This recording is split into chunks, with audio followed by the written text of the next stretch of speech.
मध्ये जो हिंसाचार झाला त्यात महिला पोलीस अधिकाऱ्यांचा गुन्हेभंग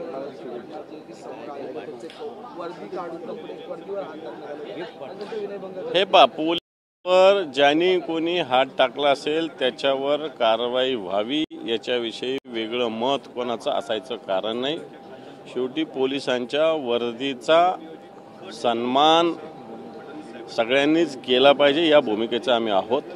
त्यामुळे ज्यांनी कोणी पोलिसांच्या वर्दीवर हात घातला असेल त्यांच्यावर कारवाई व्हावी। नागपूरच्या घटनेसंदर्भात मुख्यमंत्र्यांनी केलेलं निवेदन आणि पोलिसांनी दिलेली माहिती यामध्ये काही तफावत जाणवते? तफावतच आहे, कारण जे प्रत्यक्षदर्शी सांगतात ते वेगळं आहे, मुख्यमंत्री सांगतात ते वेगळं आहे आणि पोलीस सांगतात हे वेगळं आहे। सगळं वेगवेगळं वक्तव्य येत आहेत। मला वाटतं याची शहानिशा जसजसा वेळ जाईल तशी सगळी ऑटोमॅटिक होईल, परंतु तिघांच्या प्रत्यक्ष जनता, प्रत्यक्ष तिथलेच पोलीस आणि प्रत्यक्ष आता जे मुख्यमंत्र्यांनी विधानसभेत केलेलं वक्तव्य याचं कोऑर्डिनेशन करायला गेलं तर प्रत्येक याच्यामध्ये काही ना काही गॅप निश्चित आहे। दानवेजी, सत्ताधारी आमदार म्हणत आहेत की औरंगजेबाची कबर ही चर्चेचा विषय नसू शकतो, मात्र जर औरंगजेबाच्या कबरीवरती जर मुद्दे उपस्थित होत असतील नेमकं काय प्रकरण लपवलं जातं? नाही, काय लपवायचं काय प्रश्न? औरंगजेबाची कबर आहे आणि जर यांना उघडायची असेल तर यांनी उघडून टाकावं, काय प्रॉब्लेम आहे? काल मुख्यमंत्री काय बोलले तेही बघावं। केंद्र सरकार या औरंगजेबाच्या कबरीचं संरक्षण करतं। केंद्र सरकारचे जवळपास 6.5 लाख रुपये औरंगजेबाच्या कबरीच्या संरक्षणासाठी आलेले आहेत।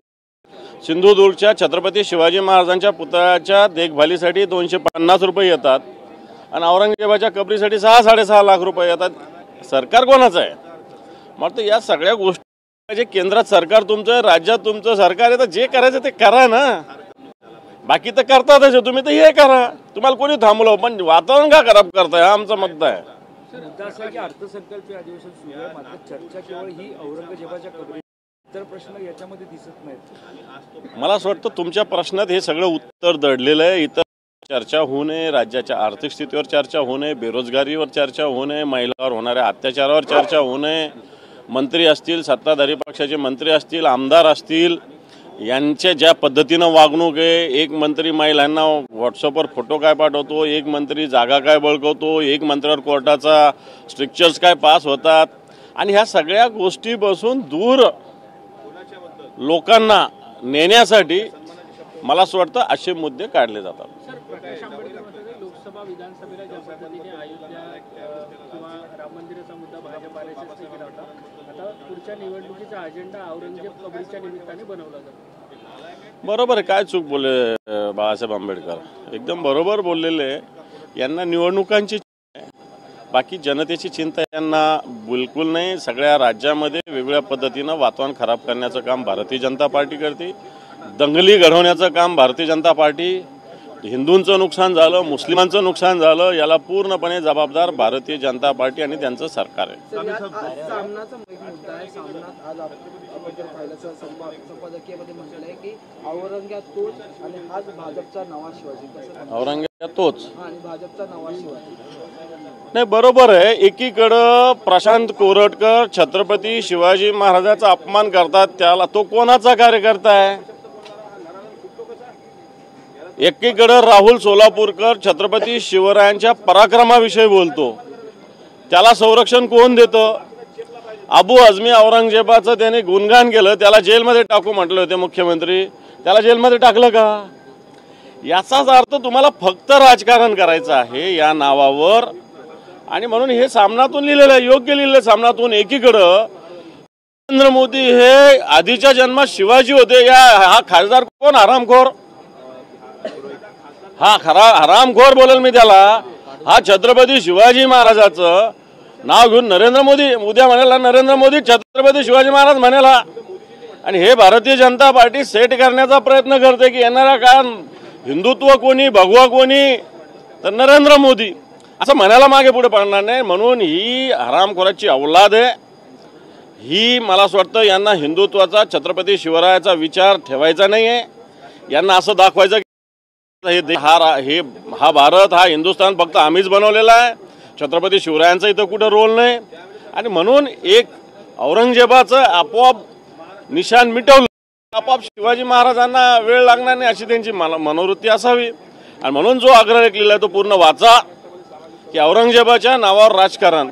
मग तुमच्या दम इथं जाऊन पाडा ती कबर, उखडा ना. घोषणा का करता? सरकार तुमचं आहे. घेऊन जा पोलिसांना सोबत, फावडे घेऊन जा, कुदळी घेऊन जा, टिकाव घेऊन जा ना.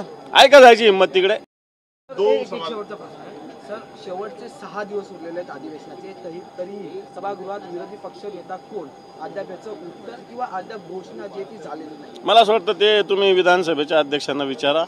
दानवे साहब, जो नागपुर हिंसा है उसके बैकग्राउंड में 2 सवाल अभी जो निकल कर आ रहे हैं. पहला, जो एफआईआर की डिटेल्स हैं वो बता रही हैं महिला कांस्टेबल और पुलिसकर्मियों के साथ किस तरह की मोलेस्टेशंस की घटनाएं हुई हैं वहां पर, और बेहद विभत्स करने वाली डिटेल्स इस वक्त निकल कर. देखो, जो भी डिटेल्स आएंगे, कोई भी व्यक्ति हो इस महाराष्ट्र के पुलिस पे हाथ लगाने वाला व्यक्ति पे कार्रवाई, ये भूमिका हमारी है. लेकिन मैं ये भी कहूँगा कि इतनी घटना होती है, नागपुर की पुलिस, नागपुर की यंत्रणा, इस महाराष्ट्र पुलिस की गुप्तचर यंत्रणा क्या सोई थी? क्या सोई थी? उनको ये पता नहीं था ये सब होगा, ये सब लोग आ रहे हैं, ये पता नहीं था. पुलिस कितने टाइम में वहां पहुंची? पुलिस पहुंची नहीं वहां पे टाइम पे. और इसलिए इसको पुलिस जिम्मेदार है. मैं पुलिस पे आरोप नहीं करूंगा, लेकिन जिसके पीछे जो राजकीय शक्ति है उनको ही लग रहा होगा कि चलने दो थोड़ा देर, ऐसा हो सकता है. इसके दूसरा सवाल ये था कि जो सिक्योरिटी एजेंसीज हैं उनको एक पैटर्न यहाँ पर दिखाई दे रहा है जिसको कश्मीर पैटर्न कहते हैं. एक 4-5 घंटे के अंतराल में पत्थरों को इकट्ठा करना, पत्थरों को हथियार के तौर पर इस्तेमाल करना, चाहे वो पुलिसकर्मियों के खिलाफ हो चाहे आम नागरिकों के खिलाफ. ये देखो, 4-5 घंटे के अंदर, इसका मतलब ये है एक घटना जो होती है पहले, उसके बाद 4-5 घंटे होते हैं और बाद में घटना होती है. ये पहली घटना नहीं हो तो 4-5 घंटे क्यों लगेंगे? ये भी सोचना पड़ेगा ना. आप बोल रहे ना कश्मीर, तो यही घटना नहीं, पहले ही कुछ किया नहीं तो 4-5 घंटे क्यों लगेंगे? क्यों जमा करेंगे पत्थर? ये भी सोचना चाहिए, ये भी सोच की जरूरत है. बीजेपी नेता टी राजा द्वारा एक बार फिर से हिंदुओं को एक आने की बात. कुछ नहीं, वो राजा फेकमबाग करता, वो एमआईएम के साथ में चुन के आता.